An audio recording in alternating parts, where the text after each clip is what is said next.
Kemudian untuk sesi kali ini kita akan mendiskusikan terkait dengan kemitraan, ya, kemitraan dalam usaha peternakan sapi, sapi potong khususnya. Dan dalam program kemitraan ini salah satu perusahaan yang sudah menjalankan cukup lama dan cukup berpengalaman yaitu PT Widodo Makmur. Ya, tentunya nanti Bapak Ibu bisa bertanya lebih jauh kepada beliau bagaimana kemitraan yang ada dan bagaimana model-model ininya apa pelaksanaannya. Dan kemitraan itu salah satu pendukung ya berlangsungnya kemitraan adalah dari pihak perbankan. Yang dalam hal ini BRI Agro ini salah satu bank yang cukup konsisten dalam mendukung berjalannya program-program kemitraan dalam bidang sapi potong ya. Baik, untuk menyingkat waktu, saya persilahkan Pak Heri untuk menyampaikan paparannya. Silakan Pak.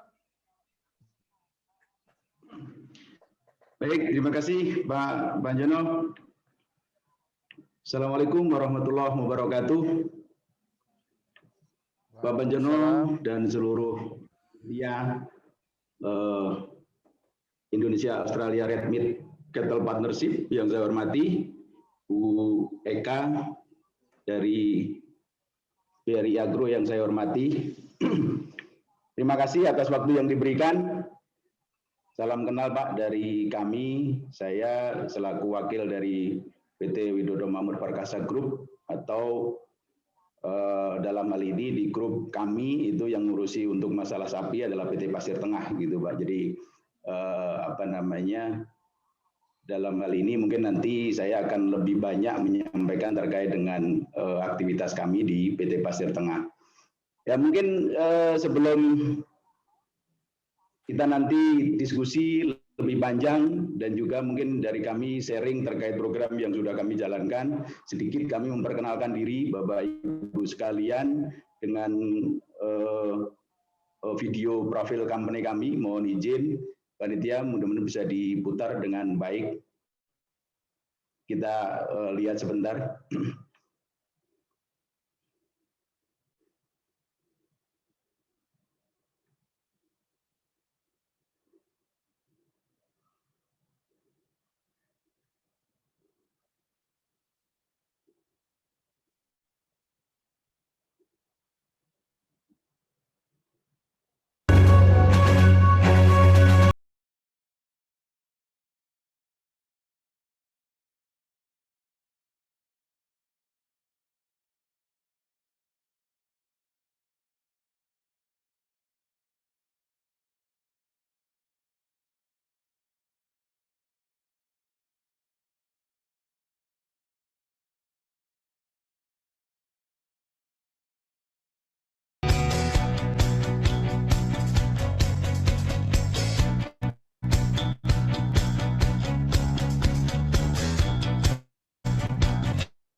Terima kasih. Bapak Ibu sekalian, puji dan syukur kita panjatkan kehadirat Allah Subhanahu wa taala atas limpahan nikmat dan karunia-Nya. Berbahagia sekali kami hari ini diundang untuk berbagi pengalaman gitu ya, mungkin terkait dengan aktivitas kami yang berhubungan dengan kemitraan sapi potong. Jadi kami akan mencoba untuk berbagi pengalaman ini ke Bapak Ibu sekalian, mudah-mudahan bisa menambah pengetahuan dan wawasan kita terkait dengan kemitraan gitu Bapak Ibu sekalian. Dan saya yakin juga mungkin Bapak Ibu sekalian sudah familiar dan sudah sangat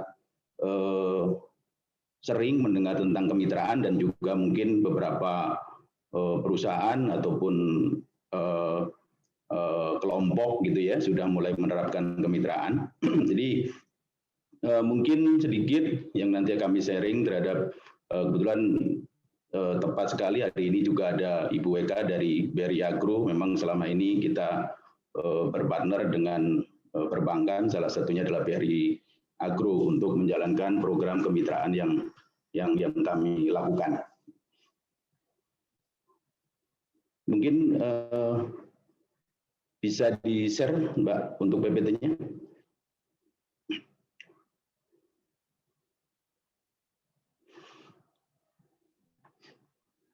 Jadi Bapak Ibu sekalian, sambil nunggu PPT yang ditampilkan oleh panitia, program ini memang sudah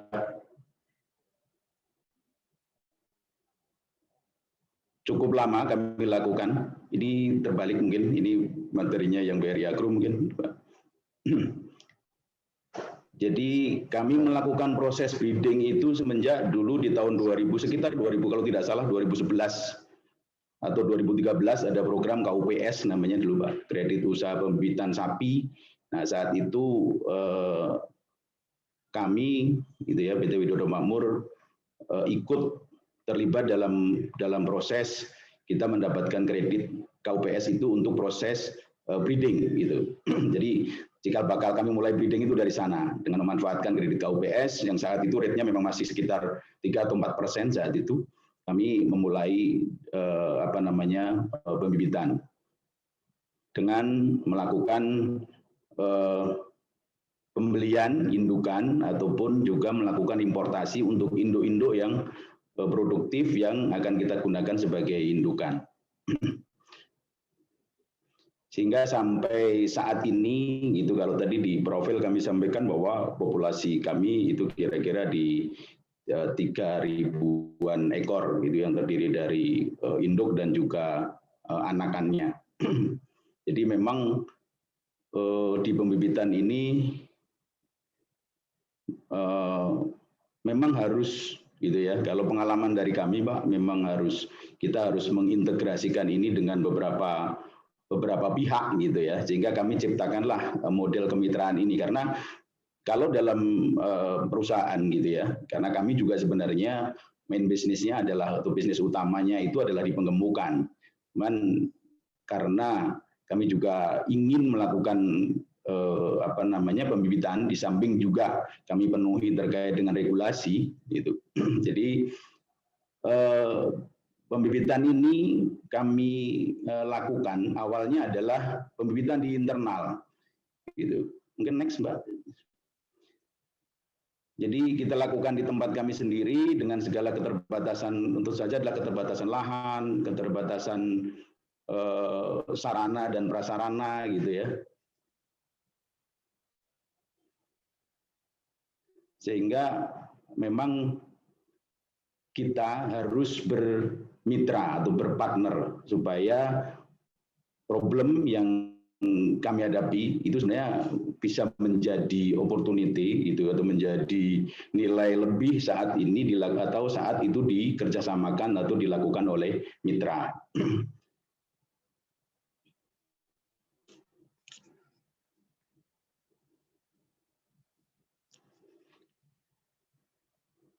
Mbak, di saya kok pecah ya ininya ya, PPT-nya ya? Iya Pak, ini di kami juga pecah ini. Mohon Sebentar Pak, biar kami tangani sebentar. Oke.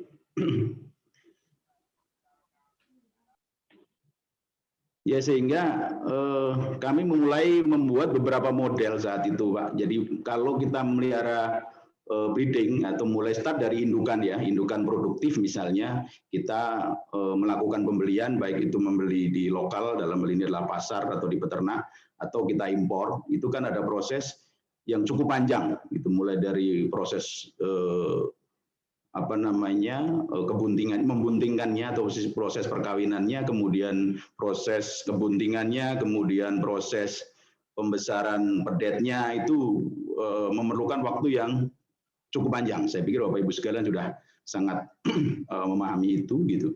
Sehingga kalau itu dilakukan oleh satu tempat seperti di kami misalnya, kita pasti ada beberapa masalah yang kita hadapi saat itu terkait juga dengan misalnya tempat atau kandang yang harus kami siapkan. Yang kedua, pembiayaannya.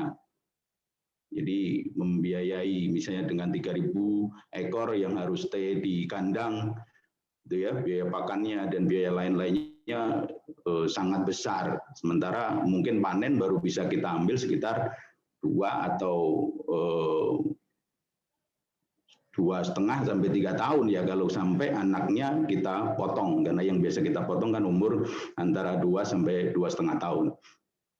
Itu sehingga kami berusaha untuk membuat model yang tadi sepanjang itu kami potong-potong lah kira-kira gitu ya. Jadi modelnya adalah kami potong itu menjadi 3 gitu.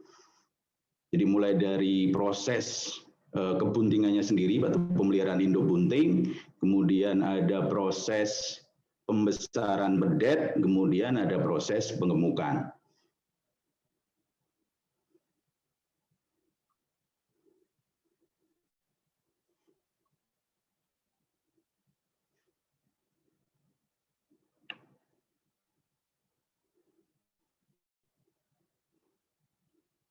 Ya, next satu. Jelas Pak ya. Ya, jelas sekarang, terima kasih. Satu slide lagi, Mas. Ya, ini. Jadi, saya sampaikan dulu terkait dengan peran serta gitu ya, beberapa stakeholder atau beberapa pihak yang kami libatkan dalam proses kemitraan ini. Itu adalah satu, memang kami sebagai inti. Yang kedua adalah lembaga keuangan. Dalam hal ini adalah perbankan. Kemudian yang ketiga adalah asuransi ternak. Kemudian yang keempatnya adalah kelompok tani ternak, gitu, yang berperan nanti sebagai pendampingnya plasma. Jadi empat pihak ini yang kita libatkan dalam proses kemitraan yang kami bangun, gitu. Nah, nanti peran dari masing-masing ada di belakang kami sampaikan. Next.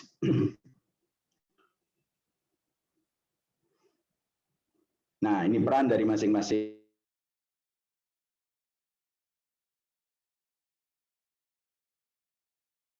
adalah dengan pembiayaannya dan juga membantu untuk analisa kelayakan usaha. Sebenarnya usaha yang ideal gitu ya dari kacamatanya bank itu yang seperti apa gitu. Kemudian peternak-peternak yang sehat menurut perbankan itu peternak yang seperti apa? Kriteria-kriteria itu yang yang akan akan digali lebih lanjut dari sisi perbankan gitu. Jadi perannya adalah membiayai semua proses terkait dengan kemitraan ini. Yang kedua adalah asuransi. Asuransi otomatis adalah melindungi risiko dari proses kemitraan ini.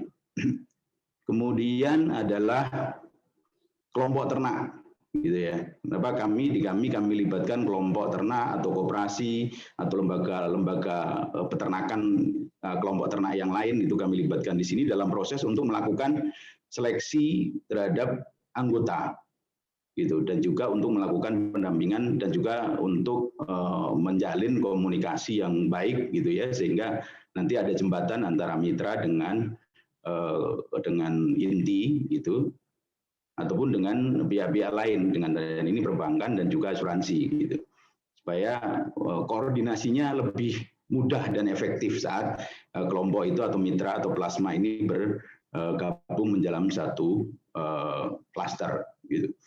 Kemudian tentu saja inti. Nah, dalam hal ini kami sebagai inti adalah satu, menyediakan mulai dari sapinya, kemudian pakannya atau konsentratnya. Kemudian ada juga kami ada pelatihannya atau memberikan informasi-informasi terkait dengan hal-hal yang mungkin perlu diketahui atau perlu didiskusikan antara plasma dan juga inti, dan juga sebagai off-taker tentu saja. Ini yang peran yang cukup penting, karena dari proses ini nanti akan diambil kembali atau dibeli kembali sesuai dengan kesepakatan yang kita tentukan di awal itu oleh inti. Gitu.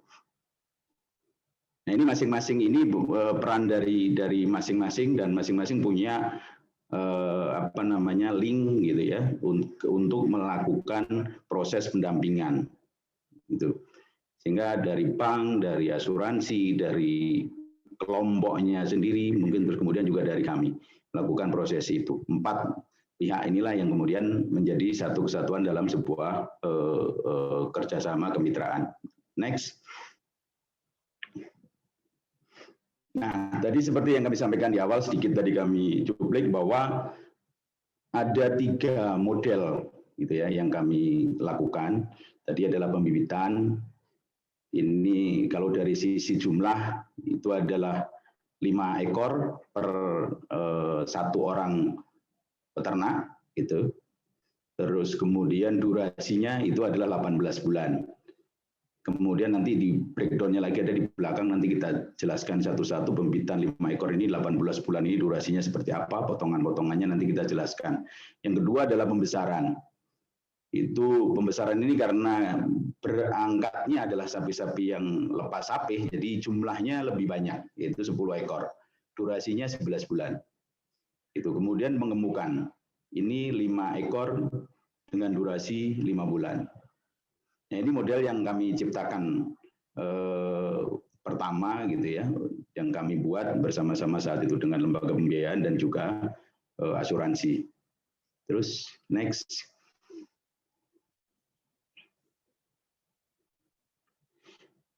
Nah, ini detailnya dari tadi misalnya yang model pembibitan. Jadi proses kita mulainya kemitraan dengan plasma adalah saat induk itu dalam posisi bunting 6 bulan. Gitu. Jadi proses kebuntingannya ada di inti gitu ya. Proses mulai dari kosong sampai bunting itu ada di inti. Kemudian setelah bunting 6 bulan baru itu kita mulai kemitraan terhadap plasma. Dengan durasi itu untuk induknya itu 10 bulan. Sehingga ada proses di situ mulai dari bunting sampai melahirkan, kemudian sampai lepas sapih gitu. Dan kemudian ada proses recovery, karena induk biasanya kan setelah bunting kemudian beranak, nah, biasanya kan susut. Nah, ini ada proses recovery supaya susutnya bisa kembali beratnya ke berat awal, atau paling tidak kalau masih susutnya nggak sebesar pada saat setelah atau melahirkan atau setelah menyusui. Gitu. Terus kemudian ini kalau ini sambung ya, jadi kalau modelnya adalah induk bunting itu akan nyambung dengan pembesaran bedetnya. Jadi bedet akan dipelihara lagi selama 8 bulan lamanya. Balik lagi Mas sebelum itu. Ya. Nah, ini mungkin yang di bagian bawah dari 18 itu pecahannya adalah itu 3 bulan lahir gitu ya, kemudian 4 bulannya di periode laktasi, kemudian ada recovery 3 bulan, terus kemudian ada pembesaran bedetnya ini sampai di 3 bulan plus 8 bulan jadi 11 bulan. Jadi ini kombinasi antara ini, kalau mulainya dari induk bunting berarti selama 8 bulan sampai pembesaran bedet. Next.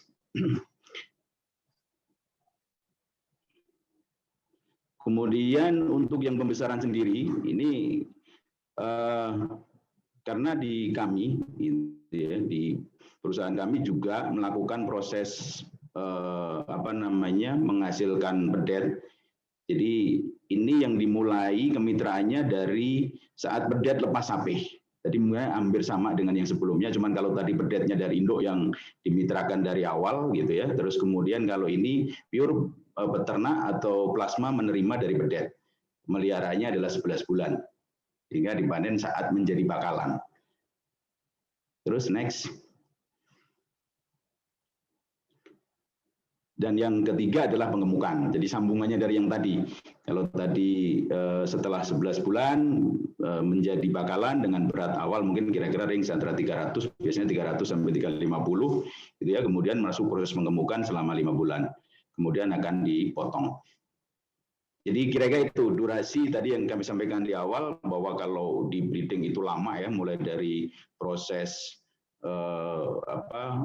perkawinan, menuju kebuntingan, kemudian pembesaran pedet sampai pengemukan itu kita potong menjadi 3 kalau dalam skema ini. Sehingga ini masing-masing ini berdiri sendiri gitu ya. Jadi saat proses untuk menjadi mitra atau proses kemitraan ini nanti dibiayai memang secara terpisah. Jadi kalaupun misalnya sapinya sama dilanjut terus itu tetap kita potong seperti ini. Di peternak nanti akan memperoleh gitu ya bagi hasilnya dan juga kewajiban untuk pengembalian kreditnya tadi kalau di awal itu adalah 18 bulan kalau untuk yang induk bunting, kemudian untuk yang pembesaran adalah 11 bulan, kemudian yang pengemukan adalah 5 bulan. Jadi ini di perbankannya ini kita pecah-pecah menjadi seperti ini sehingga setiap awal ini ada pencairan kredit, kemudian di akhir periode ini juga ada pengembalian kredit dan juga bunganya. Oke, lanjut.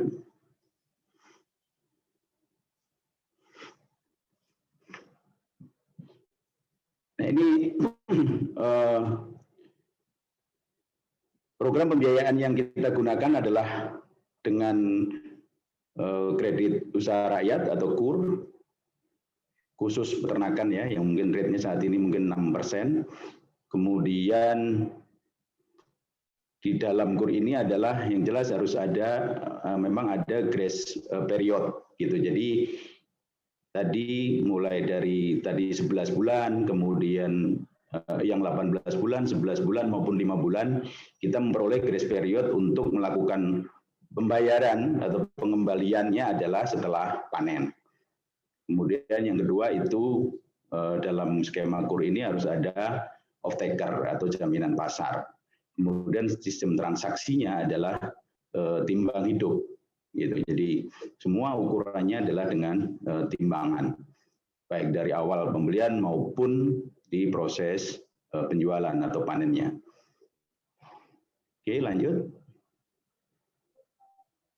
Kemudian yang di cover oleh asuransi itu adalah mulai dari kematian karena penyakit, kematian karena kecelakaan, kemudian kematian dalam proses beranak atau melahirkan untuk indukan, kemudian juga pencurian. Ini semuanya ditanggung oleh asuransi, walaupun nanti memang nilai tanggungannya ini masing-masing mungkin berbeda nilainya, nilai pertanggungannya. Terus next.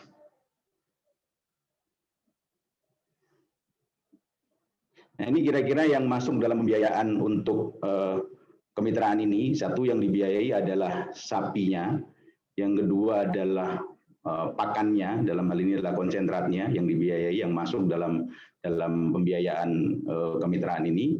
Kemudian juga di cover biaya pengirimannya, kemudian ada biaya pendampingannya, kemudian asuransinya, gitu ya. Dan kalau komersil ada administrasi, gitu ya, itu juga di cover. Tapi kalau yang KUR kan memang tidak ada administrasinya. Jadi itu kira-kira yang di cover oleh pembiayaan ini, mulai dari sapi sebenarnya semua sudah ke cover. Memang tenaga kerjanya yang tidak masuk dalam cover ini karena memang ini ditujukan bahwa tenaga kerja dilakukan oleh mitra. Gitu. Next. Ini partner kami selama ini dalam melakukan kemitraan. Satu adalah BRI Agro, yang kedua bank swasta, Bank Sinarmas, kemudian asuransinya adalah Jasindo, yang sampai saat ini kita terus efektif untuk melakukan kemitraan. Next. Ya, ini beberapa area dan juga kelompok yang sudah dan sedang bekerja sama dengan kami di Jawa Barat, Jawa Tengah, dan Yogyakarta. Ini saat ini masih eksis, kita melakukan kerjasama dengan beberapa kelompok di area ini. Next.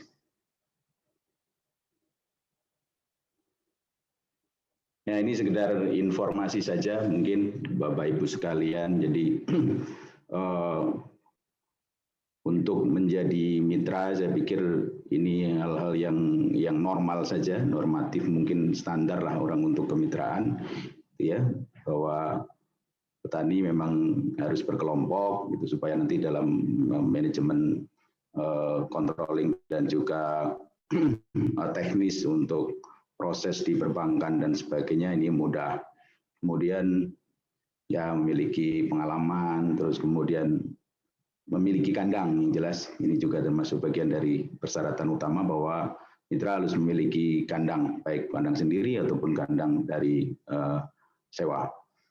Kemudian juga untuk pakan hijauan, karena ini menjadi bagian dari tanggung jawabnya mitra, memang harus punya jaminan untuk ketersediaan hijauan selama pemeliharaan, dan juga harus memenuhi syarat-syarat yang ditentukan oleh bank dan asuransi.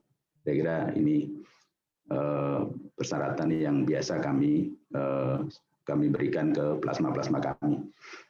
Terus, ya mungkin itu sekilas informasi Bapak Ibu sekalian. Tadi saya sampaikan memang ini dalam posisi saya mungkin sekedar sharing gitu ya ke Bapak Ibu sekalian. Mudah-mudahan kita bisa saling membagi pengalaman. Mungkin Bapak Ibu sekalian punya pengalaman terkait dengan kemitraan lain, misalnya yang mungkin lebih efektif dan juga lebih menjanjikan dari sisi hasil buat peternak, dan juga kemudahan dari inti untuk bisa mensupport itu. Mungkin kami juga terus memperbaiki dan juga terus mencari banyak informasi terkait itu Bapak Ibu sekalian. Jadi karena kami juga akui bahwa yang kami miliki saat ini memang tidak bisa menjangkau semua area, karena ada memang ada keterbatasan. Tadi saya sampaikan, namanya perusahaan pasti ada keterbatasan terkait dengan fasilitas atau sarana dan prasarana yang kami miliki, dan juga pasti juga terkait tadi dengan pembiayaan. Karena untuk breeding memang perlu biaya yang tidak sedikit, dan durasinya itu yang sebenarnya durasinya sangat panjang gitu, sehingga memang dari sisi kami sebagai perusahaan inti memang tidak bisa masif, belum bisa. Saat ini memang belum bisa masif dalam jumlah besar kami bisa melakukan kemitraan ini.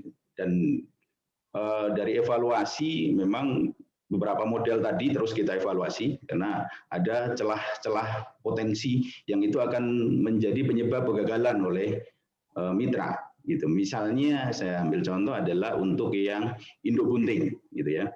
Memang risiko terbesarnya di situ. Dari 3 model tadi, induk bunting itu kemungkinan kegagalannya adalah terjadinya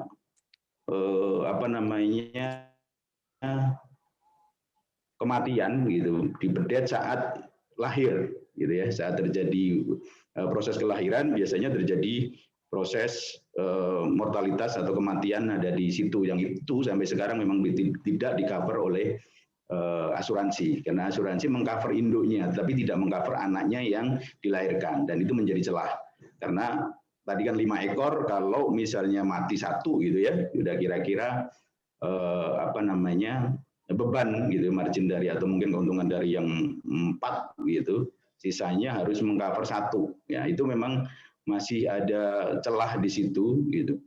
Yang kita terus berupaya sebenarnya harusnya gitu ya, kita minta asuransi bisa cover ini nih, pedet yang lahir saat mati, yang mati saat lahir ini bisa di cover gitu, atau paling tidak senilai biaya produksi gitu ya.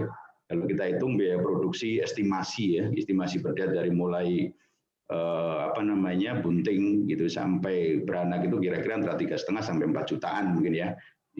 Kita masih mengupayakan itu supaya asuransi pada saat bedetnya lahir bisa di cover. Itu satu. Kemudian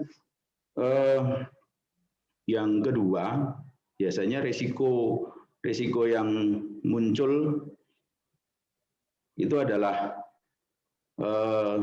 terkait dengan kualitas pakan dari hijauan, gitu ya. Mungkin karena musim gitu ya, jadi terus kemudian juga keterbatasan yang ada di peternak gitu. Biasanya konsentratnya sudah cukup gitu, tetapi imbangannya dengan hijauan gitu atau sumber seratnya tidak komplit gitu. Sehingga baik dalam proses pembesaran ataupun penggemukan biasanya hasilnya jadi tidak optimal gitu. Tapi dari semua model tadi, dari 3 model tadi memang yang paling menarik sejauh ini gitu, yang dari hasil yang kami dapatkan dari semua mitra kami itu kira-kira yang pembesaran yang justru menarik gitu. Walaupun pembesaran itu EDG-nya memang tidak besar atau kenaikan berat badannya kisaran 0,6 sampai 0,8 gitu ya. Tetapi karena SHP-nya kecil, yang intake-nya atau konsumsi pakannya juga belum begitu banyak, sehingga itu yang saat ini paling menarik gitu. Untuk penggemukan sebenarnya cukup menarik juga gitu penggemukan itu. Cuman memang HPP atau mungkin break even point-nya itu kan cukup tinggi. Kalau dengan biaya pakan plus gitu ya, biaya yang harus dikeluarkan oleh petani atau mitra itu kira-kira mungkin break even-nya di angka 0,9 sampai 1,1 biasanya. Gitu. Dan capaiannya berarti harus di atas itu. Gitu. Jadi itu yang titik-titik yang krusial menurut kami pada saat proses kemitraan ini supaya sukses, supaya berhasil ya potensi-potensi yang menimbulkan kerugian tadi harus kita minimalisir. Itu mungkin sekilas dari kami Bapak Ibu sekalian. Jadi kalau ada waktu kita untuk saling berdiskusi, saling berbagi pengalaman, kami sangat berterima kasih karena kami juga terus berbenah, terus mencari alternatif yang lebih baik itu untuk proses ini supaya ke depan kita bisa lebih baik lagi. Mungkin dari kami itu kurang lebihnya mohon maaf. Assalamualaikum warahmatullahi wabarakatuh. Waalaikumsalam warahmatullahi wabarakatuh. Terima kasih Pak Heri. Wah, sangat menarik sekali ini paparannya dan ini based on experience. Jadi benar-benar sudah pengalaman sekian lama ya Pak Heri menjalankan kemitraan ini. Tadi juga disampaikan tentang asuransi, karena selain perbankan juga ada asuransi. Sayang ini, mohon maaf tadi dari asuransi, dari pihak Jasindo sudah sesi tadi Pak, jadi nggak bisa gabung dengan kita untuk diskusi lebih jauh. Kemudian untuk kelompok, tadi kan juga melibatkan kelompok peternak. Untuk kelompok nanti kami masukkan ke sesi berikutnya gitu. Jadi mohon maaf ini kita fokus di sini baru dari perusahaan dan perbankan. Tapi saya kira kalau dari gambaran besar tadi sudah jelas sekali peran masing-masing, baik itu dari perusahaan, peternakan, kemudian perbankan, asuransi maupun kelompok peternak. Dan ini empat-empatnya ini memang harus bersama-sama bekerja bersama-sama membangun peternakan secara bersama-sama gitu. Sedikit Pak Heri, kira-kira ada kemitraan untuk pakan nggak Pak? Misalnya hijauan gitu? Iya. Kalau kemitraan untuk hijauan kami fokus untuk mencukupi kebutuhan di kami Pak. Jadi kami itu dengan populasi yang kami punya, kami perlu hijauan dalam hal ini adalah tebon jagung ya Pak, tebon jagung dan juga sorghum gitu. Itu sekitar 100 ton per hari. Jadi Jadi itu yang saat ini mitra kami untuk yang hijauan memang fokus untuk kebutuhan di tempat kami, sehingga memang areanya jadi akhirnya tidak jauh-jauh dari Jawa Barat atau mungkin Jawa Tengah yang mepet Jawa Barat, Pak. Karena Gitu. terkait transport ya Pak ya. Betul, terkait Tapi transport. artinya memang ada kerjasama terkait suplai pakan gitu loh Pak. Jadi bukan hanya terkait pemeliharaan sapi, tapi juga ada terkait suplai pakan gitu ya. Oh iya, sangat terbuka Pak. Jadi kalau saat ini kan untuk yang kemitraan ini kami support dari, kami punya pabrik pakan itu kan di Klaten ya. Jadi kalau misalnya lokasi-lokasi tertentu yang harus mobilisasi dari Klaten menuju area kemitraan kami jauh, kami sebenarnya sih terbuka untuk itu ya. Itu bisa dilakukan. Ya, baik, sangat menarik diskusi ini, tapi sebelum kita florkan, kita beralih dulu ke Bu Eka ya. Mohon silahkan Bu Eka menyampaikan paparannya. Baik, terima kasih Pak Manjono. Selamat siang peserta training Indonesia Australia Red Meat and Cattle Partnership. Assalamualaikum warahmatullahi wabarakatuh. Selamat siang, salam sejahtera untuk kita semua. Waalaikumsalam warahmatullahi wabarakatuh. Pertama-tama saya ucapkan terima kasih. Saya mewakili Bank BRI Agro mengucapkan terima kasih atas kesempatan yang diberikan kepada kami untuk bisa sharing pada siang hari ini. Jadi sebetulnya sih kalau dari sisi materi itu sudah dirangkum semua sama Pak Heri. Pak Heri udah paket komplit kayaknya ya. Jadi tapi siang hari ini kita akan sharing beberapa hal yang terkait dengan khususnya lembaga keuangan dalam hal ini yang berjalan di Bank BRI Agro dan lebih khusus lagi yang berjalan dengan Widodo Makmur. Nah, peserta hari ini sebanyak 20 orang ya, Bapak Nyono ya? 27, Bu. Oh, 27. Ya, rencana kami 20, tapi ini ada tambahan peserta, Bu. Ya, alhamdulillah masih bisa nambah. Kebaikannya Mas Petrus ini, Bu. Luar biasa. Ya, saya kalau dengan Fapet UGM, walaupun saya lulusan IPB, Pak, tapi dengan Prof. Ali Agus, apalagi sama-sama di asosiasi AINI ya, sebelumnya kemudian ISPI, jadi bukan sesuatu yang baru dan ya saya banyak belajar lah dari beliau. Baik Bapak Ibu sekalian, siang hari ini saya akan sharing sedikit terkait dengan pembiayaan sapi potong khususnya melalui lembaga keuangan. Tapi izinkan saya untuk menyampaikan sekilas mengenai sejarah BRI Agro. Bisa next. Oke. Jadi kalau Bapak Ibu bisa lihat ini sejarahnya BRI Agro. Jadi kami saat ini adalah salah satu dari perusahaan anak Bank BRI. Kalau Bank BRI pastinya Bapak Ibu sekalian sudah lebih dari familiar ya, karena satu-satunya yang bank yang punya satelit ya Bank BRI, dan mungkin Bank BRI itu di peta lokasinya nggak ada, tapi Bank BRI ada gitu. Jadi kami cukup berbangga menjadi perusahaan anak Bank BRI, di mana sebelumnya kami adalah Bank Agro. Bank Agro ini didirikan tahun 89. Yang mendirikan adalah Dana Pensiun Perkebunan. Jadi pensiunannya PTPN lebih tepatnya.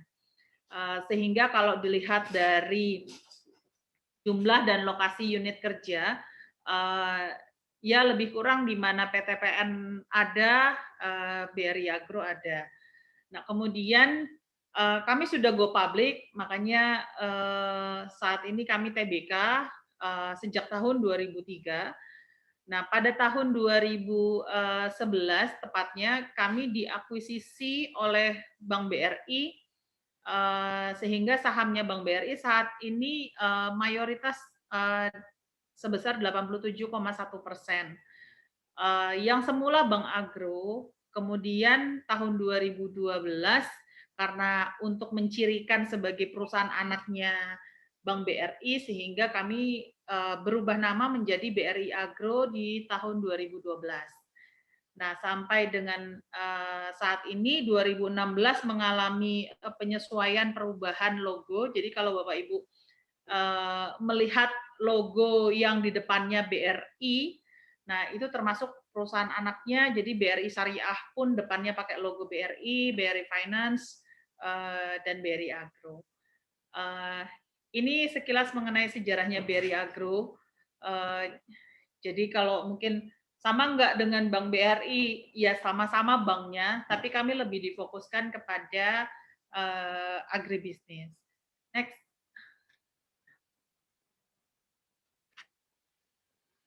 Ini visi dan misi kami, BRI Agro.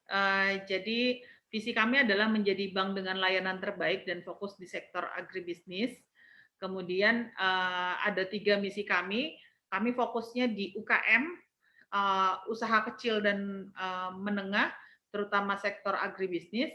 Kemudian ya memenuhi layanan perbankan dengan tetap memperhatikan GCG, Good Corporate Governance, kemudian memberikan manfaat yang optimal untuk seluruh stakeholder. Oke, next. Bisa dilanjut. Oke, ini sebaran unit kerja kami. Memang unit kerja kami tidak banyak. Kami hanya memiliki 18 kantor cabang, kemudian 20 kantor cabang pembantu, 4 kantor kas, dan 1 IBAS. Nah, tidak seperti induk kami Bank BRI yang sudah tersebar ribuan ya, tapi fasilitas yang kami gunakan saat ini tidak terlepas dari fasilitas yang dimiliki oleh induk kami Bank BRI. Yang paling ketara adalah kami tidak punya ATM sendiri, sehingga ATM yang kami gunakan adalah di seluruh ATM-nya BRI. Jadi meskipun kami secara fisik kantor juga hanya sedikit, tapi jaringan kami ya sebanyak jaringannya induk kami Bank BRI. Nah, kemudian dengan adanya saat ini dan ke depan kita sudah masuk ke era digitalisasi,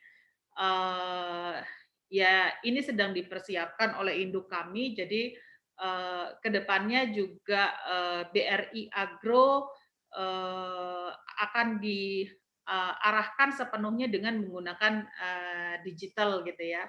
Jadi baik dari sisi funding atau simpanan dan juga dari sisi lending diupayakan semuanya by digital. Jadi nggak harus calon nasabah itu bertransaksi hadir di kantor, tapi sudah bisa semuanya by digital.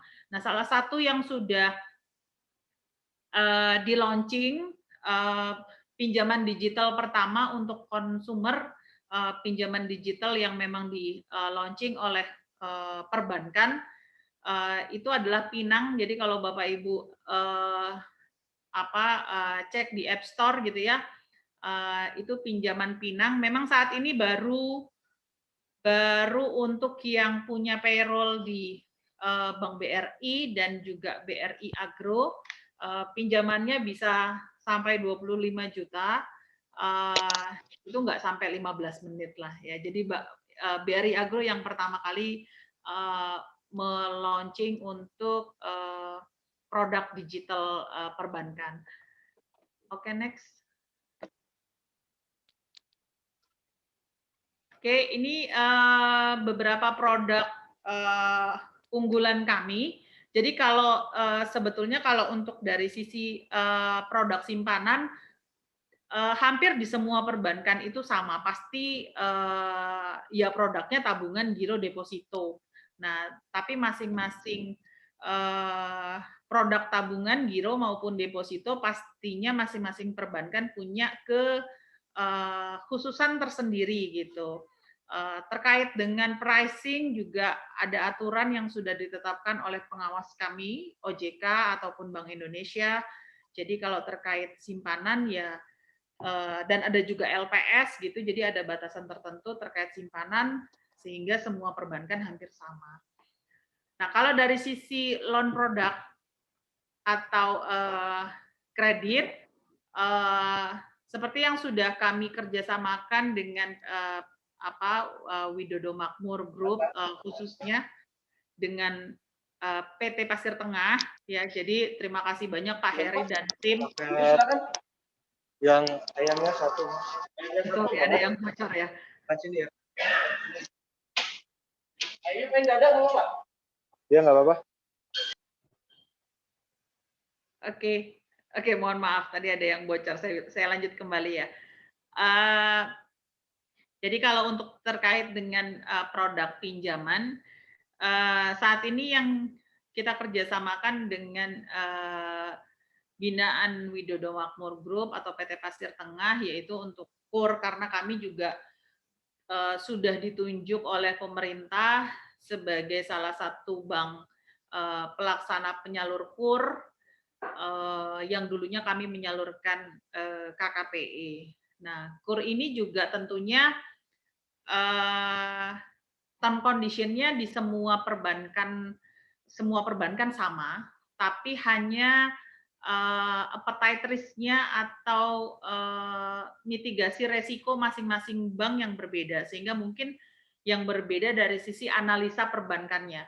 Tapi kalau ketentuan syarat dan ketentuannya ya hampir semua bank harusnya sama, karena mengacunya tetap kepada Permenko atau peraturan pemerintah lainnya yang mengatur mengenai kredit usaha rakyat gitu ya.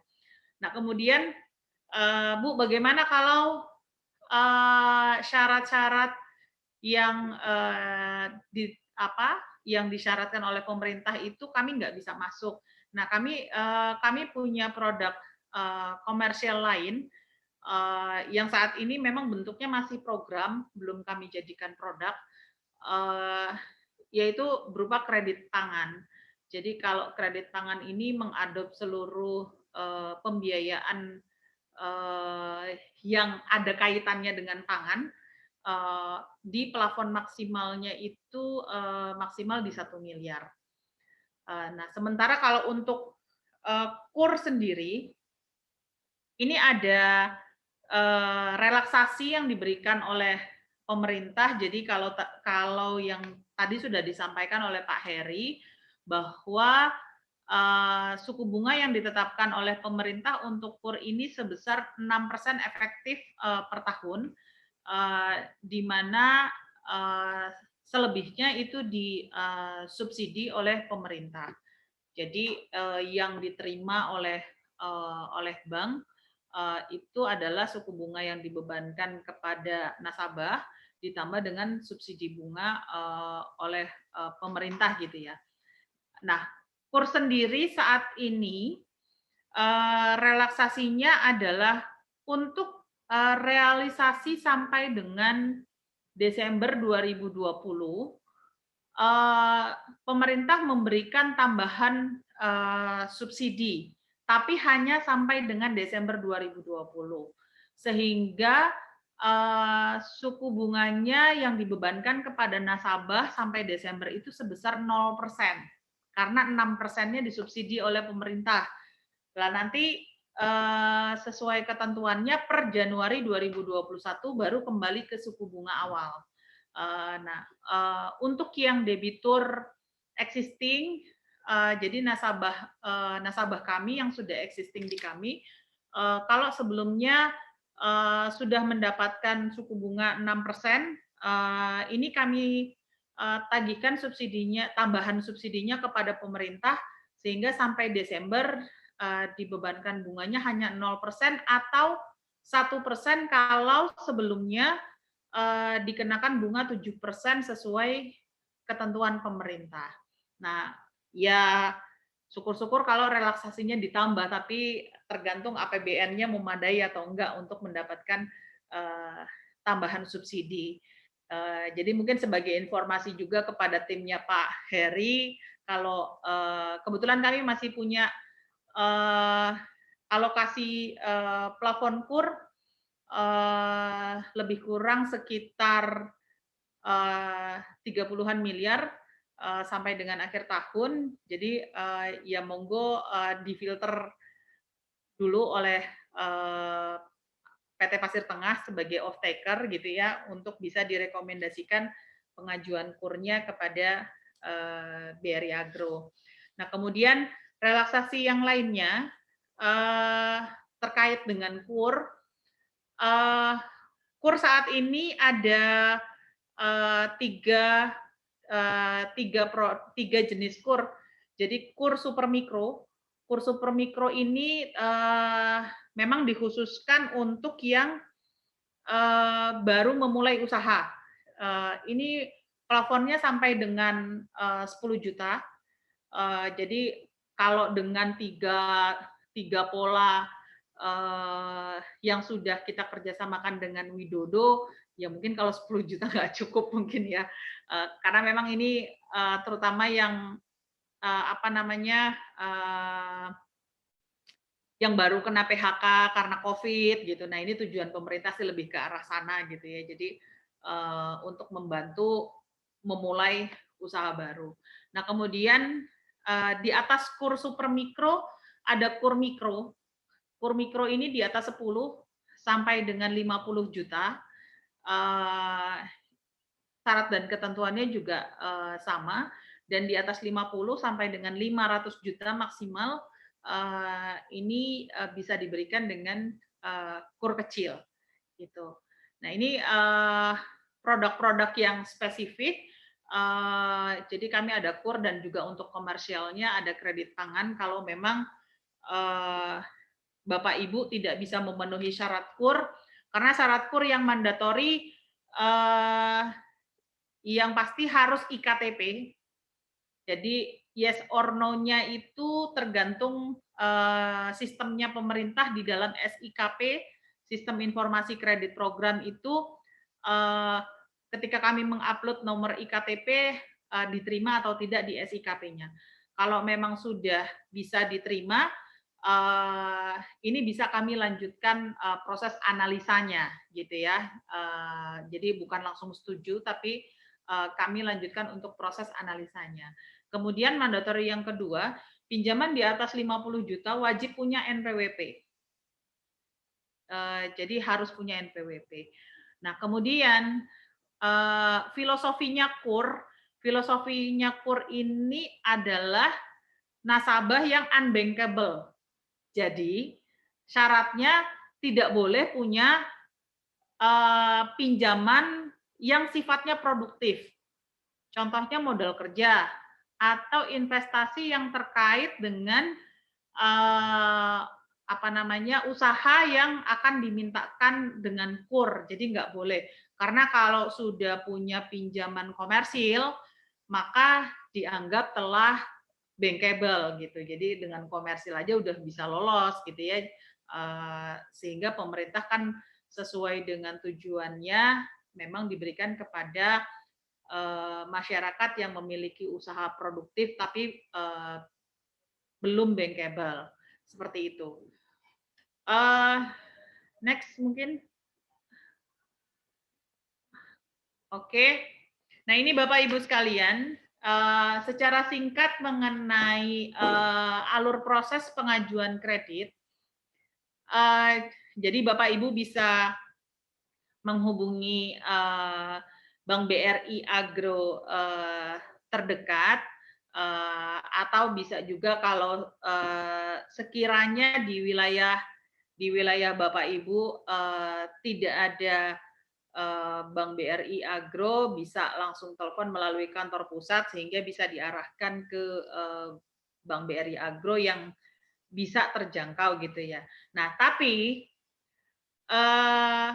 kelebihannya kalau dengan pola kemitraan, memang mayoritas saat ini kami membiayai mayoritas dengan pola kemitraan. Kenapa?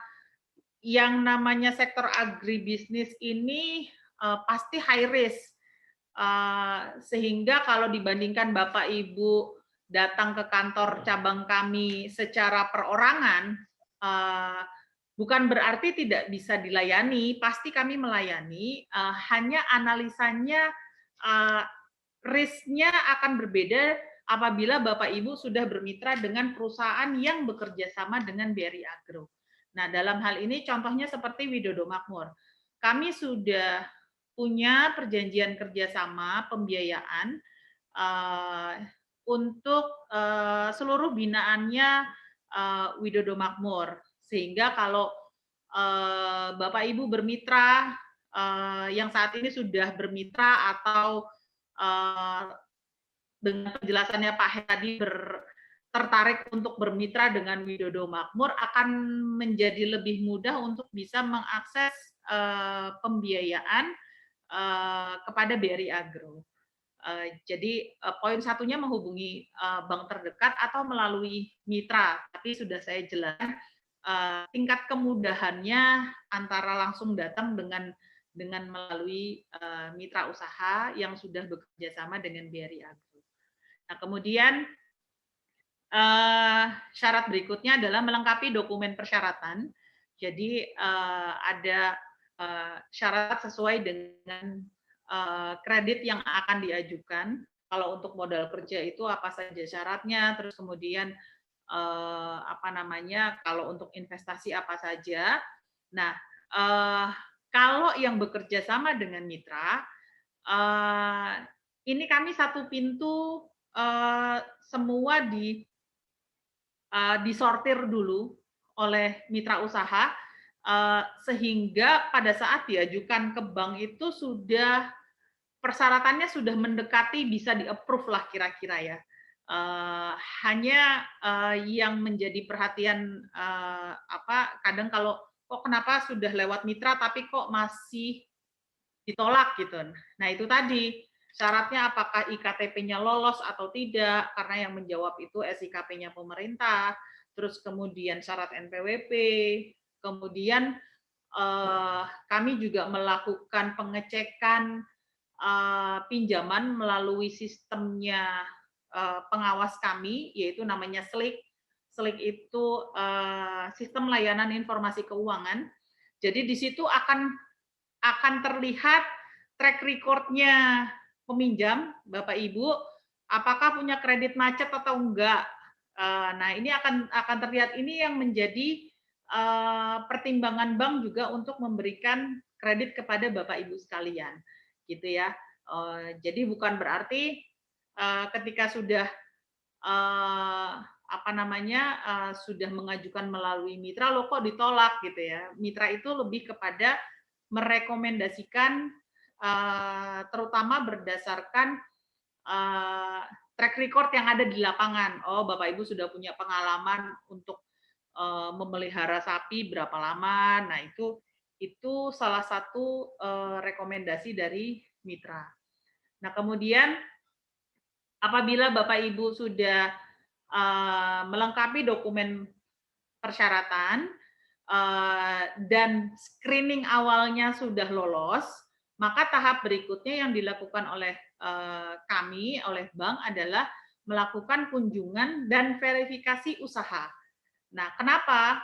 Kami harus memastikan bahwa ini kan mau mengajukan sapi potong. Benar nggak ada kandang untuk melihara sapinya kan gitu ya? Apakah kandangnya itu kandang milik pribadi, ataukah kandang sewa, ataukah kandang koloni yang itu memang dibuat secara berkelompok gitu ya. Nah, ini harus kami pastikan bahwa infrastrukturnya memadai untuk keberlangsungan usaha.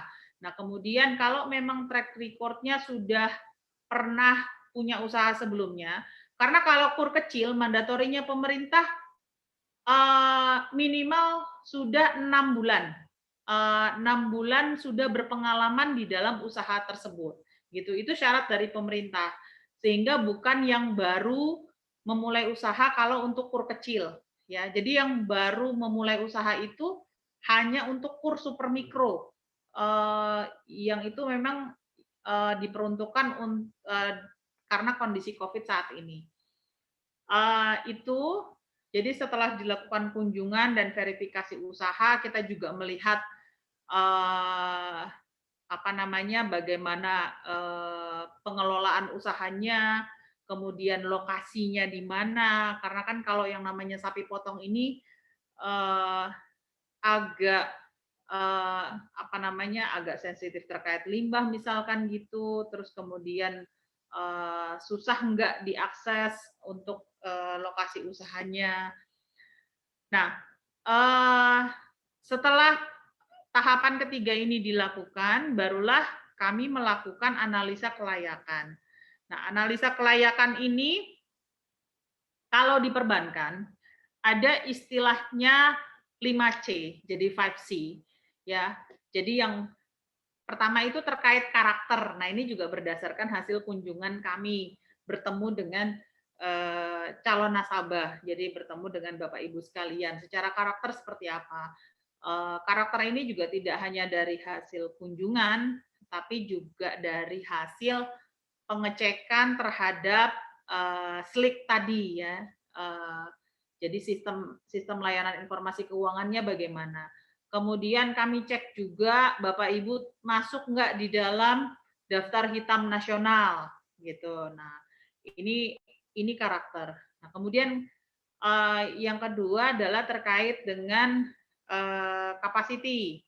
Nah, capacity ini kami melihat bagaimana secara kuantitatif dan kualitatif kemampuan Bapak Ibu dalam melangsungkan usahanya dari hasil usahanya ini masih sanggup nggak untuk membayar kewajiban kepada bank sampai dengan jatuh tempo kredit. Kemudian yang ketiga adalah C yang ketiga adalah condition. Ya, condition ini kami melihat dari sisi makro dan juga mikro. Nah, contoh kalau dari kondisi makro, seperti saat ini kondisi makro semua usaha terimbas karena dengan adanya COVID. Nah, ini juga menjadi analisa di bank. Apakah ketika kami membiayai sapi potong, ini kira-kira aman nggak sampai dengan jatuh tempo kredit? Terbayarkan nggak? Nah, kemudian dengan adanya bermitra dengan mitra usaha seperti Widodo Makmur, seperti PT Pasir Tengah, menjadi lebih yakin nggak bank untuk memberikan?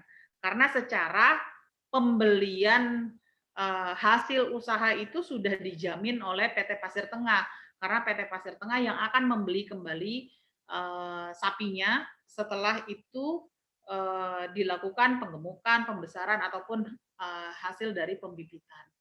Nah, kemudian secara mikronya ya bagaimana dengan kondisi lingkungan sekitar ya. Kemudian tadi sudah karakter, capacity, condition, kemudian capital. Nah, capital ini terkait dengan modal. Modalnya ini apakah modal dengkul kan gitu ya, ataukah memang si calon calon nasabah kami ini memang punya modal yang paling terkecil ya itu tadi minimal sudah punya kandang kan gitu ya. Terus kemudian untuk biaya operasionalnya, biaya operasional harian bisa ditangani oleh peternak itu sendiri. Nah, yang terakhir adalah kolateral. Kolateral ini karena kami bank bukan pegadaian, ya, Jadi kalau pegadaian itu ya pasti ada wujudnya kan gitu ya. Nah, ini kembali lagi kepada risk appetite bank. Yang pasti yang menjadi agunan utama itu adalah usaha yang dibiayai. Kalau kami membiayai sapi potong, ya itu yang menjadi jaminan pokoknya ya sapinya itu, kan gitu ya. Nah, tapi kami juga harus mengukur tingkat resikonya. Nah, kenapa? Mungkin agak berbeda antara sapi potong dengan sapi perah, ya. Ketika kalau sapi perah kan yang diambil atau kami menghitung cash flow-nya pasti dari hasil susunya. Sapinya masih kelihatan. Nah, tapi kalau sapi potong, lah begitu sapinya dipotong, kan kami udah nggak ngelihat lagi sapinya sehingga kami nggak ada lagi agunan utamanya, sehingga pada saat sapinya dipotong sistem Yarnen itulah ya, jadi dibayar setelah panen harusnya langsung membayar kewajiban pokok kepada bank. Nah, kalau sekiranya resikonya itu menurut bank agak tinggi atau agak terbuka, disitulah perbankan akan minta yang namanya agunan tambahan atau jaminan tambahan. Nah, ini masing-masing bank bisa beda. Tergantung dari berapa pinjamannya, terus bagaimana hasil analisa dari 4C yang lainnya tadi. Tuh. Ya, jadi ini secara lengkapnya yang dilakukan oleh bank terkait dengan analisa kelayakan. Nah, kemudian kalau 5C-nya ini sudah lolos, sehingga bisa diberikan kredit dan keluar angkanya berapa yang bisa diberikan kepada calon nasabah, disitulah kami mengeluarkan yang namanya offering letter. Ya, jadi offering letter atau SPPK, surat penawaran pemberian kredit. Nah, kalau calon nasabah sudah setuju dengan offering letter yang kami sampaikan, baru sampai pada tahapan penandatanganan perjanjian kredit sesuai dengan syarat dan ketentuan yang itu diperjanjikan antara pihak perbankan dengan nasabah. Nah, apabila bermitra, maka mitra juga mengetahui isi perjanjian kreditnya, sehingga proses dari A to Z-nya, dari hulu ke hilirnya, mitra usaha sebagai yang memberikan rekomendasi dan juga offtake juga paham apa-apa yang diperjanjikan antara pihak perbankan dengan binaannya. Oke, bisa next. Kemudian ini pembiayaan sapi potong dengan pola kemitraan yang lebih kurang sama dengan slide yang tadi sudah ditampilkan oleh Pak Heri. Jadi kalau dari BRI Agro sendiri, yang pertama pola pembayaran pokoknya itu konsepnya adalah Yarnen, dibayar setelah panen. Jadi kami akan menyesuaikan dengan siklus usahanya apa. Jadi bagaimana siklus sapi potongnya. Sehingga contoh misalkan dari 3 pola tadi itu, tadi secara rinci sudah dijelaskan Pak Heri, kami juga tidak akan memaksakan begitu saat ini kreditnya cair, terus besok harus sudah bayar pokok dicicil gitu ya. Nah itu pasti nggak bakalan balik ya, karena baru dibibitin atau baru proses digemukan ya. Nah contoh misalkan yang gampang pengemukan misalkan 4 bulan, 4 sampai 6 bulan, ya kami pasti akan minta pokoknya kembali itu ya pada saat sapinya dijual setelah digemukan gitu. Jadi kami akan sesuaikan dengan cycle usahanya gitu, di mana catatannya adalah kapan sih ada income masuk untuk untuk usaha tersebut gitu. Nah disitulah kami akan minta pembayaran kewajiban pokoknya untuk kembali. Nah kalau terkait dengan bunga, ini pun juga kami lihat dari usahanya. Kenapa? Bunga bisa dibayar setiap bulan, ya. Kenapa setiap bulan untuk sapi potong? Karena yang kami biayai bukan peternak baru. Ya, jadi memang sudah punya sapi sebelumnya, yang ini juga kami hitung secara keseluruhan income-nya cukup nggak untuk bayar bunga. Nah, harapannya dengan diberikannya KUR ini, di mana ada subsidi bunga juga dari pemerintah, sehingga bunga 6% itu masih bisa tercover untuk dibayarkan bunganya setiap bulan kepada bank, supaya juga tidak memberatkan ketika harus besar bayar di belakang, gitu ya. Nah, itu jadi dengan pola Yarnen. Nah, kemudian kalau dengan Widodo Makmur, sapi yang dibiayai ini harganya sudah include dengan asuransi. Nah, yang diklaim itu seperti yang tadi sudah disampaikan oleh Pak Heri. Nah, saat ini kami bekerja samanya dengan asuransi Jasindo. Nah, mungkin terkait Jasindo juga sudah disampaikan di sesi yang sebelumnya. Kemudian yang ketiga, pembiayaan kami dengan adanya pola kemitraan, maka tidak sepenuhnya pencairan kredit itu akan diterima dalam bentuk cash kepada calon nasabah. Jadi kalau misalkan komponen pembiayaan itu dibutuhkan untuk pembelian sapi, ya beli sapinya kemana? Pastinya kan kalau kerjasama dengan PT Pasir Tengah, kami akan lakukan pencairan ke rekeningnya peternak, kemudian langsung dipindah bukukan ke rekeningnya supplier. Jadi berapa harga sesuai dengan harga sapinya. Nah, kemudian kebutuhan lainnya untuk pakan misalkan. Nah, untuk pakan ini juga tidak cair secara sekaligus ya. Kalau awal-awal KUR iya, KUR itu harus cair secara sekaligus. Nah, tapi ini tergantung kebutuhan. Misalkan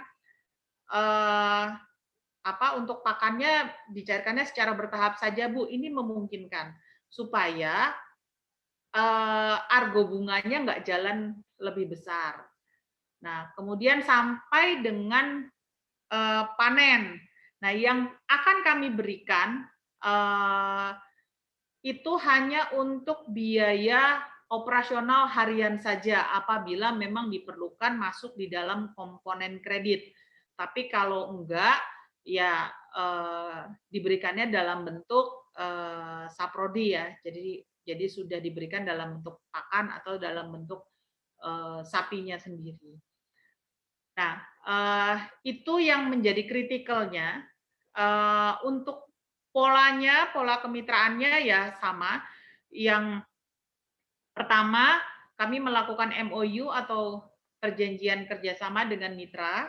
Nah, kemudian mitra ini yang akan merekomendasikan siapa-siapa saja calon-calon nasabah yang berdasarkan pre-screening bisa mengajukan kredit ke bank. Jadi tetap yang mengajukan kredit itu tetap calon nasabah, tapi diajukan ke bank melalui mitra, gitu ya. Nah, kemudian yang ketiga, bank akan melakukan survei sesuai dengan tahapannya tadi. Kalau memang sudah lolos dan bisa di-approve, nah kemudian itu akan dilakukan pencairan kredit yang akan diberikan dalam bentuk suplai indukan sapi, bunting, atau bakalan, atau pakan gitu ya. Nah, kemudian setelah ini diberikan, kemudian dilakukan polanya tadi tergantung mau mintanya untuk pola pembibitankah, atau pembesaran, atau penggemukan, atau kombinasi di antaranya. Nah, kalau sudah ada hasilnya, maka kewajiban mitra usaha sebagai off-taker kan membayarkan hasil usahanya. Nah, sebelum dibayarkan kepada peternak, maka dipotong dulu kewajibannya kepada bank. Jadi sebesar kewajiban yang diperjanjikan. Nah, ini yang ditransfer ke rekeningnya nasabah di BRI Agro untuk membayarkan kewajiban. Nah, setelah ini tercukupi, sisanya baru itulah yang ditransfer ke rekening masing-masing nasabah setelah dipotong kewajiban kepada bank. Siklusnya terus seperti itu sampai dengan jatuh tempo kredit dan kreditnya lunas gitu. Jadi kalau si perusahaan mitra ini bertindaknya ya sebagai referral ya, jadi pemberi referensi, kemudian menyediakan indukan, kemudian mitra juga berkewajiban memberikan pendampingan selama siklus usaha, dan juga kalau memang mengajukan kredit ya sampai dengan kreditnya lunas. Dan yang keempat adalah mitra juga sebagai off-taker wajib membeli hasil panen dari dari usahanya para peternak. Oke, mungkin itu Bapak Ibu sekalian yang bisa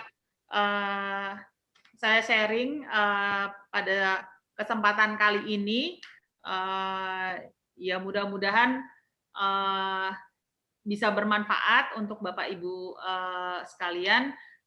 Kami selalu terbuka apabila Bapak Ibu yang memang membutuhkan bantuan modal usaha, ya tentunya kami lebih mereferensikan lagi untuk bisa diajukannya melalui mitra usaha, ya salah satunya melalui PT Pasir Tengah yang saat ini sudah berjalan sangat baik dengan BRI Agro.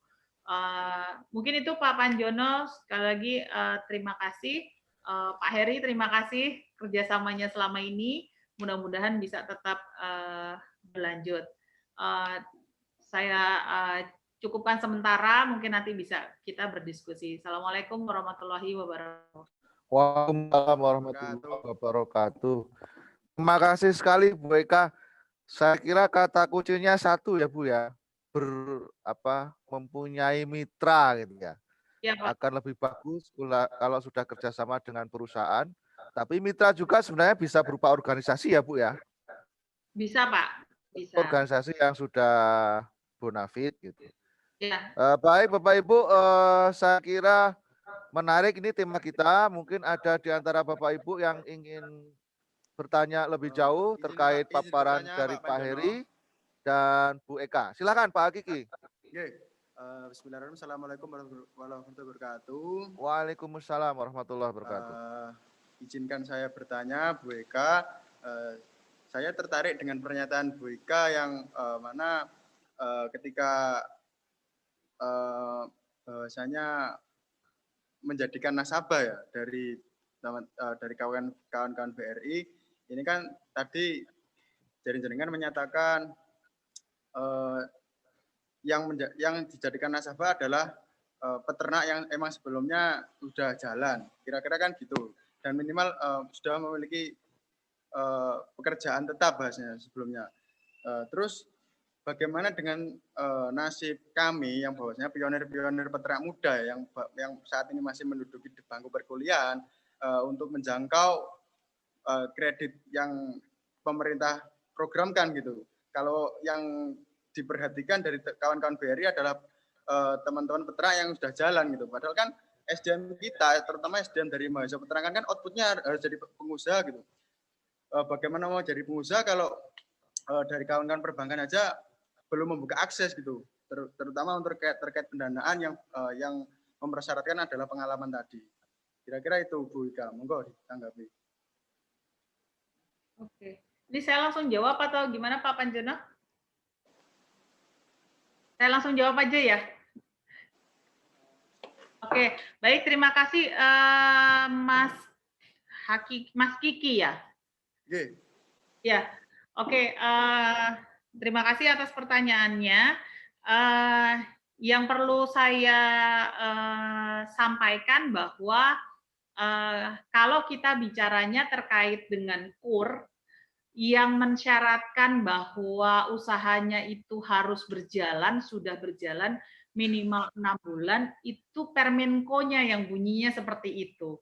Jadi syarat semua bank pasti sama. Nah, itu untuk yang KUR kecil terutama, untuk pinjaman di atas 50 juta sampai dengan 500 juta. Memang di dalam Permenko 11-nya itu membunyikan usahanya sudah berjalan minimal 6 bulan. Jadi syarat semua perbankan sama. Nah, tapi kalau mau ditanya, kok bank maunya begitu? Loh ya pasti semua bank maunya begitu, karena mau lihat dulu udah ada hasilnya atau belum yang sudah berjalan, kan kira-kira gitu ya. Nah, tapi boleh nggak Bu, nasib kita gimana nih yang sebagai mahasiswa atau peternak muda, masa kita nggak bisa mendapat akses modal? Nah, pastinya bisa. Tapi tentunya kan kalau mengajukannya perorangan, pasti yang didapatkan akan lebih sedikit. Nah, kalau ngajukannya juga sendiri-sendiri, pasti penilaiannya bank itu akan menjadi high risk kan, resiko tinggi nih, maju sendiri ini orang siapa, yakin nggak usahanya bisa berjalan. Nah, makanya kalau memang ini akan dijadikan satu usaha baru yang memang itu punya prospek yang prospek yang menjanjikan, prospek yang itu memang bagus, saya sarankan dengan bermitra. Karena dengan adanya mitra, Bapak Ibu yang memulai usaha baru kan pastinya akan mendapatkan pendampingan. Karena syarat dari pemerintah untuk yang KUR super mikro saja, syaratnya adalah sudah mendapatkan pelatihan baik informal ataupun formal. Jadi tetap harus ada yang mendampingi. Nah, sehingga dengan adanya mitra seperti sekarang kayak Pasir Tengah, monggo kalau Pak Heri punya program bagi peternak baru, bagi peternak muda gitu ya, dalam bentuk satu program, kami siap untuk bisa mensupport terkait dengan pembiayaannya. Sepanjang risk-nya bisa kami ukur gitu. Jadi bukan berarti tidak bisa sama sekali. Ini memungkinkan, tapi analisanya yang mungkin akan berbeda antara yang memang sudah menjalankan usahanya atau dibandingkan dengan yang baru untuk memulai usahanya. Gitu Mas Kiki. Terima kasih. Masih Bu Eka, berarti sebenarnya kuncinya itu kelas ya Bu ya? Ada kelas pemula, kemudian naik kelas dengan Betul. ya nggak mungkin dari awal langsung kelas tinggi gitu ya. Iya Pak, jadi ada yang basic sampai ke tingkat advance kan gitu kira-kira. Jadi Mas Hakiki saya kira jangan khawatir ya. Ya tapi Ya. yang penting itu punya mitra atau kalau nggak punya mitra punya kelompok kayak gitu. Ya. Ya itu. Tapi kalau di luar dari itu sebenarnya ya mungkin ada yang lain ya Bu ya, bukan dari perbankan, mungkin dari pemerintah atau dari ini. Saya agak lupa itu. Kalau Pak Iri mungkin ada ingat, mungkin ada program WBA atau apa, tapi itu bukan untuk berwirausaha ya Pak Iri ya. Yang WBA itu. Kalau untuk sarjana baru itu. Pak Iri monitor. Iya Pak. Kalau untuk yang WBA itu bukan untuk sarjana, bukan untuk berusaha ya, tapi lebih ke pelatihan ya Pak ya. Iya betul. Kalau untuk WBA memang kita create untuk sebenarnya sih di kami Pak, di kami saat ini justru yang masifnya memang justru yang untuk pengusaha-pengusaha atau mungkin calon pengusaha muda ini sekarang ini yang kalau di Widodo Makmur yang kita garap lagi di ayam justru Pak, yang kita ini. Jadi karena secara teknis ya mungkin di peternakan di ayam ini kan akan jauh lebih perlu gitu ya talenta muda yang memang secara background itu cukup, karena ini sekarang mungkin peternakan ayam kan sudah lebih penerapan teknologinya itu sudah lebih dulu gitu dan lebih kenceng dibanding untuk sapi. Jadi kalau di kami memang program untuk wirausaha muda ini sudah kita mulai, tapi memang awalan ini fokusnya sementara masih di ayam. Itu Ya. kalau dari kami, Pak. Mudah-mudahan nanti bisa berpindah atau ditambah ke sapi, Mas. Ya, Biar Mas Hakiki bisa ikut. Ya. Baik, silahkan yang lain. Terima kasih Pak Ya. Panjono. Ya, Mas Hakiki. Silahkan yang lain kalau ada yang mau ditanyakan. Pak Marwan, Mas Ahdan, Bu Iin, Bu Tosia ini biasanya aktif, Bu. Nggih Pak, baru masuk rumah, mohon maaf sambil makan siang. Wah, mantap. Ngapunten Pak, nggih. Makan siangnya bisa digosen ke fakultas, Bu. Nggih siap, Bapak. Yang lain, silakan Mas Nahiwan, mungkin ada yang mau ditanyakan. Mas Rio, kayaknya ini udah siap-siap mutup-mutup nih, Mas Rio. Tinggal kontak Mas Dani juga ada. Ini di sini ada Mas Dani ini sebenarnya. Iya Pak. Ya, Mas Rio, silakan. Jadi kalau nanti ada Oh ya, Pak Eri, silakan Pak. Nanti kontak dengan Mas Dani. Ya. Ini Mas Dani ini yang di lapangan biasanya Pak Eri ya, yang mengatur di lapangan. Silahkan Bapak Ibu kalau ada yang mau ditanyakan. Mas Sufyan, ini pada nggak pengen berusaha yang ini ya. Mungkin juga ini Bapak Ibu ini kan istilahnya kalau Widodo Makmur itu best practice ya, apa yang sudah dilakukan. Mungkin juga Bapak Ibu itu punya keinginan untuk menjadi inti, bukan sebagai plasma, kan itu ya. Mungkin juga bisa ditanyakan ke Pak Heri atau Bu Eka, kalau saya mau jadi inti, itu mungkin dari pengalaman Pak Heri atau Bu Eka itu gimana gitu. Jadi kan tidak harus jadi plasma ya Pak Heri ya. Silakan, kalau ada yang mau ditanyakan. Betul. Monggo. Nah ini kok kayaknya sudah paham semua ini, tinggal apply semua ini. Di chat, coba saya cek di chat ya Bapak Ibu.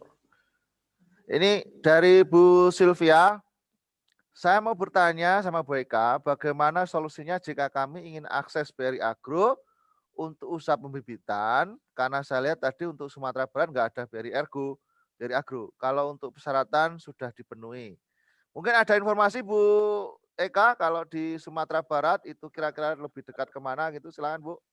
Oke, iya, baik, terima kasih Bu Sylvia ya. Iya, kebetulan kalau untuk daerah Sumatera, untuk Aceh dan Sumatera Barat serta Bengkulu kami belum ada. Karena memang kembali lagi tadi kami mengikuti di mana adanya PTPN kan begitu sebelumnya ya. Tapi untuk pengembangan penambahan unit kerja untuk sementara ini BRI, induk kami Bank BRI belum ada rencana untuk membuka unit kerja BRI Agro di sana. Karena kedepannya juga by digital. Nah, tapi bukan berarti tidak bisa kami akses, hanya mungkin besarannya saja Bu. Maksudnya kalau memang sekiranya ada satu klaster ya di wilayah Sumatera Barat yang itu secara nilai bisa kami ada benefit yang bisa kami jangkau ke sana, itu sangat memungkinkan untuk bisa kami akses ke sana. Karena kami terbesar, contoh seperti sekarang, kami terbesar membiayai untuk komoditi sawit ya. Tapi komoditi sawit ini kan banyaknya di Sumatera dan Kalimantan. Sementara Kalimantan saja kami hanya punya di Pontianak dan Balikpapan. Nah, ini kami tetap bisa jangkau sepanjang secara analisa benefit bagi bank itu memungkinkan. Jadi kalau Kalau mungkin di Sumatera Barat ada beberapa kelompok yang itu bisa kami hitung secara benefitnya, itu sangat mungkin kami untuk bisa biayai ke sana. Atau kalaupun yang terdekat, kalau Sumatera Barat mungkin kalau PTPN 6 itu kan saat ini berkantornya di Jambi, tapi wilayahnya sampai ke Sumatera Barat juga gitu loh. Jadi mungkin bisa diakses juga oleh teman-teman cabang kami yang ada di cabang Jambi. Kira-kira seperti itu, Bu Sylvia.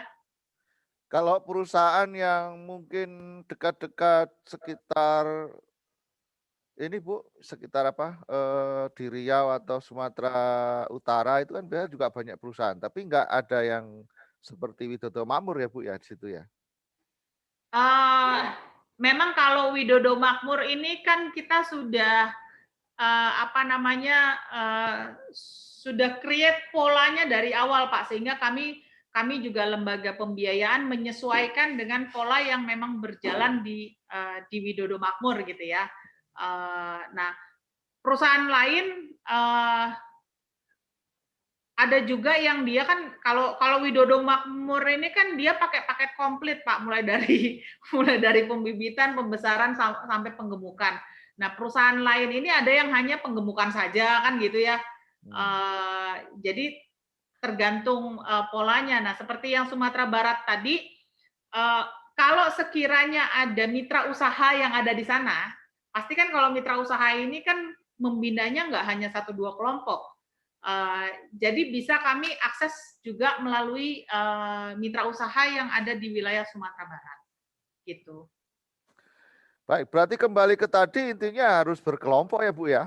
Betul Pak. Kalau gitu kami membiayai perorangan ke Sumatera Barat, apalagi nggak ada kantor cabang. Nanti Bu Eka repot ngitungnya. Ya, lebih baik ya pastinya mungkin kami bisa rekomendasikan kepada induk kami Bank BRI terdekat di sana Pak, gitu. Ya.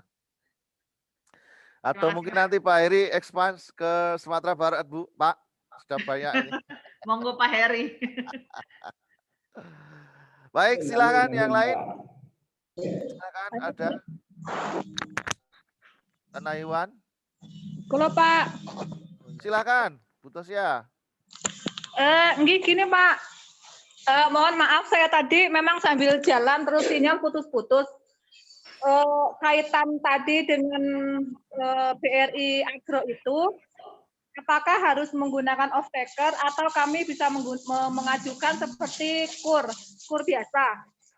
Saya sendiri untuk baru akhir bulan kemarin, saya bersama teman-teman baru saja mencairkan 1,275 miliar itu untuk 2 desa, tapi untuk Pajale. Nah, saya pernah mencoba minta untuk yang skema ternak di kami yang paling paling potensial kan kambing Pak. Di kambing di saya itu ada 2 desa, Sidomulyo sama Puyung itu jumlah ternaknya lebih banyak daripada jumlah penduduknya. Karena kepemilikannya per kakak itu antara 7 sampai 10 ekor. Tapi untuk BRI, BRI yang Trenggalek itu belum ada katanya skemanya yang ternak. Itu gimana? BRI atau BRI Agro, Bu? Dalam? BRI atau BRI Agro? Kalau yang sudah kemarin? Yang kur BRI, Bapak, katanya ada yang skema untuk ternak. Makanya kami misalnya ada mungkin dari BRI Agro itu apakah ada enggak skema yang kur biasa tanpa menggunakan off-taker gitu Pak, cuma lewat kelompok tani saja. Ya Bu, silakan Bu Eka. Ini kalau kelompok saja gimana Bu kira-kira? Tapi ya tentu lebih baik daripada tidak berkelompok ya Bu ya. Silakan Bu. Ya, baik Pak. Jadi kalau yang non kemitraan itu juga ada. Tapi seperti yang tadi saya sampaikan, screening antara yang bermitra dengan yang non mitra bisa jadi berbeda. Tingkat resikonya itu pasti ada scoringnya sendiri kan gitu. Nah, kalau yang tanpa off-taker kami memang akan lebih prioritaskan untuk yang lokasinya bisa terjangkau oleh kami gitu. Jadi contoh cabang kami yang di Jawa Timur itu adanya di Surabaya, Gresik, dan Sidoarjo. Nah, kira-kira kalau sesuai ketentuan di kami, kalau untuk yang perorangan atau tanpa bermitra, lebih kurang jaraknya 2 jam. Karena kalau lebih dari 2 jam, monitoring kami akan lebih sulit. Gitu, pertimbangannya itu. Kecuali kalau misalkan bermitra atau kelompoknya banyak, tidak hanya satu. Nah, ini bisa secara case by case kami mintakan persetujuan kepada direksi kami. Jadi kalau itu yang plus minusnya antara mitra dan tanpa mitra. Karena kalau secara sendiri-sendiri dan di luar jangkauan unit kerja kami, nah itu kami lebih menyarankan memang kepada induk kami yang memang ada tersebar di mana-mana kan gitu ya. Karena kami monitoringnya nanti menjadi lebih sulit. Kalau skemanya ada Bu, dengan skema Yarnen, untuk seluruh komoditi yang memang itu tercover dengan KUR, ada ketentuan pemerintahnya, itu bisa kami biayai. Hanya saja ya itu keterbatasan kami. Kalau untuk yang bermitra dan tidak bermitra, kami prioritaskan yang memang bisa dijangkau oleh unit kerja kami yang terdekat. Mungkin itu Bu Tosia, terima kasih. Terima kasih Bu Eka. Ini berarti Bu Tosia nunggu jalan tol ini. Tol Pantai Selatan.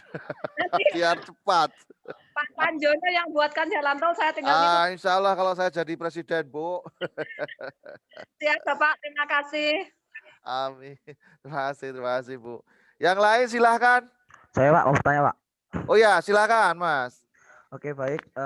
Pertanyaan ini saya tujukan kepada Pak Heri. Jadi terkait kemitraan tentang sapi potong sendiri, langsung kepada pertanyaannya, radius atau daerah mana yang kemudian tercover oleh program kemitraan sapi potong? Apakah bisa semua daerah atau ada daerah-daerah tertentu saja yang dijadikan sebagai spot untuk pengembangan kemitraan sapi potong oleh peternak perusahaan? Itu yang pertama Pak. Yang kedua pertanyaannya, jika kita bermitra dengan peternak rakyat dan lain ya, peternak maksudnya bermitra seperti itu, ternyata pada hasil akhirnya itu mitra tidak sesuai dengan harapan dari kita, mungkin ketika dipelihara oleh mitra justru malah produktivitasnya kurang baik, itu keputusan yang diambil seperti apa Pak? Mohon penjelasannya, terima kasih. Baik, silakan Pak Heri, langsung saya kira ini udah cukup jelas anunya. Ya, oke baik. Terima kasih Mas Rio. Jadi kalau untuk lokasi, memang kita masih berfokus di area di Pulau Jawa yang jelas, Mas Rio ya, karena kita memang saat ini fasilitas pendukung kami ada di Jawa Barat dan juga ada di Jawa Tengah, gitu ya, di Jawa Tengah. Jadi areanya memang masih tadi seperti yang kita jalankan, yang saya sampaikan tadi, memang ada di Jawa Barat, Jawa Tengah, DIY dan Jawa Timur, gitu.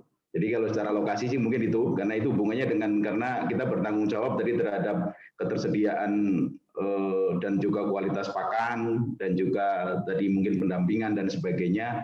Jadi memang di area itu yang saat ini memang sedang kita bisa layani. Itu satu. Kemudian yang kedua,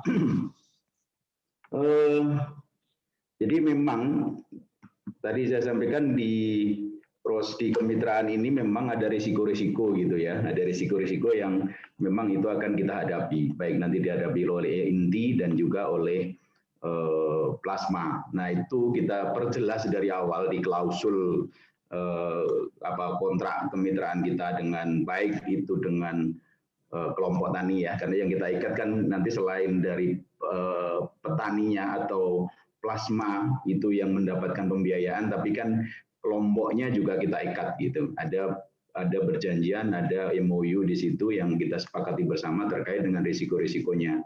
Dan juga klausulnya banyak gitu. Salah satunya adalah risiko gitu. Selain dari harga, terus kemudian detailing dari kemitraan itu ada di dalam kontrak itu gitu. Dan kalau terkait dengan risiko yang kemudian misalnya berimpact terhadap kegagalan gitu ya, memang kita ada beberapa hal yang kita lakukan gitu. Jadi prinsip itu aspek keterbukaan kita lakukan. Mungkin Mas Dani itu yang biasa di lapangan yang langsung berhubungan dengan peternak juga langsung membimbing mitra-mitra atau plasma gitu. Mereka jadi proses dari awal sudah kita perbaiki gitu. Makanya selektif kita dalam proses untuk menentukan mitra-mitra yang bergabung dengan kami. Kemudian yang kedua tadi dari isi risiko, yaitu yang sudah kita detailkan dari awal. Kira-kira risikonya nanti akan begini, akan begini, akan begini. Sejauh ini sih ya kita tidak tidak menutupi bahwa memang ada gitu ya, ada yang harus mengalami kegagalan gitu di peternak. Tadi saya sampaikan ada beberapa risiko tadi. Tetapi prinsip kalau dengan perbankan, tadi mungkin Bu Eka juga sampaikan bahwa kita semua clear gitu. Jadi karena ini menyangkut selain juga pribadi dari plasma kami gitu ya, dan juga menyangkut terkait juga dengan kredibilitas perusahaan kami. Jadi memang ada kesepakatan yang kita buat nanti di belakang kalau memang secara emergensi ada peternak yang gagal gitu. Tapi sejauh ini sih ada, tapi sangat kecil ya gitu, sehingga kami masih bisa ada kesepakatan baik dengan peternak ataupun dengan kelompok ternaknya untuk menyelesaikan itu. Prinsip dengan perbankan kita semua clear, tidak ada peternak yang sampai harus tidak sanggup atau tidak bisa mengembalikan kreditnya ke perbankan. Mungkin itu Mas Rio, Pak Manjono, terima kasih. Ya, terima kasih Pak Heri. Saya kira jelas ya Mas Rio. Nanti lihat coverage-nya di mana, kontak sama Pak Heri atau Mas Dani, insya Allah nanti sudah siap. Ya. Sesama alumni kan harus.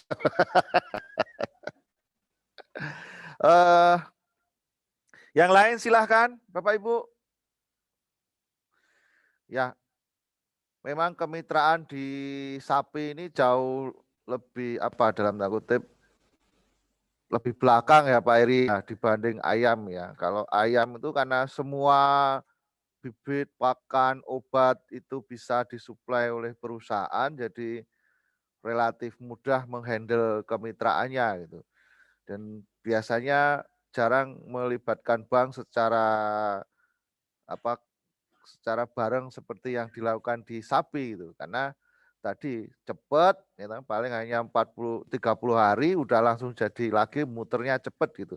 Meskipun resikonya juga sangat cepat juga itu, kalau penyakit begitu kena penyakit langsung habis juga bisa gitu ya. Tapi kalau sapi ini memang karena lama ya, dan melibatkan modal yang besar, memang dengan pola 4 pihak tadi saya kira sudah sangat cukup bagus untuk menjamin keberlangsungan sistem gitu ya, kecuali ya memang ada 1-2 yang mempunyai iktikat tidak baik, itu lain lagi cerita gitu ya. Tetapi by system saya kira sudah sangat bagus untuk melangsungkan kemitraan dalam bidang sapi. Yang lain Bapak Ibu? Kalau tidak ada, saya kira cukup sekian ya sesi kita ini. Terima kasih sekali Pak Heri atas paparannya. Mudah-mudahan nanti kemitraan yang dilakukan oleh Pasir Tengah bisa lebih berkembang, bisa menjangkau peternak yang lebih luas ya, sehingga pola kemitraan ini benar-benar bisa menjadi tren di masyarakat. Ya, saya ingat waktu saya masih kerja di perusahaan peternakan dulu, saya ada semacam keyakinan bahwa suatu saat nanti industri peternakan ayam itu hanya adanya pola kemitraan. Artinya yang bersaing nanti perusahaan-perusahaan, para peternak tinggal memilih perusahaan kan gitu. Nah, tapi kalau sapi mungkin masih akan sangat panjang, kerjasamanya masih perlu dikembangkan lebih baik lagi. Terima kasih juga Bu Eka, nanti mudah-mudahan BRI Agro lebih berkembang lagi dalam melayani masyarakat, membangun Indonesia. Ya, Bapak Ibu sekalian, terima kasih atas partisipasinya. Kita akhiri sesi ini. Selamat siang. Assalamualaikum warahmatullahi wabarakatuh. Waalaikumsalam warahmatullahi wabarakatuh.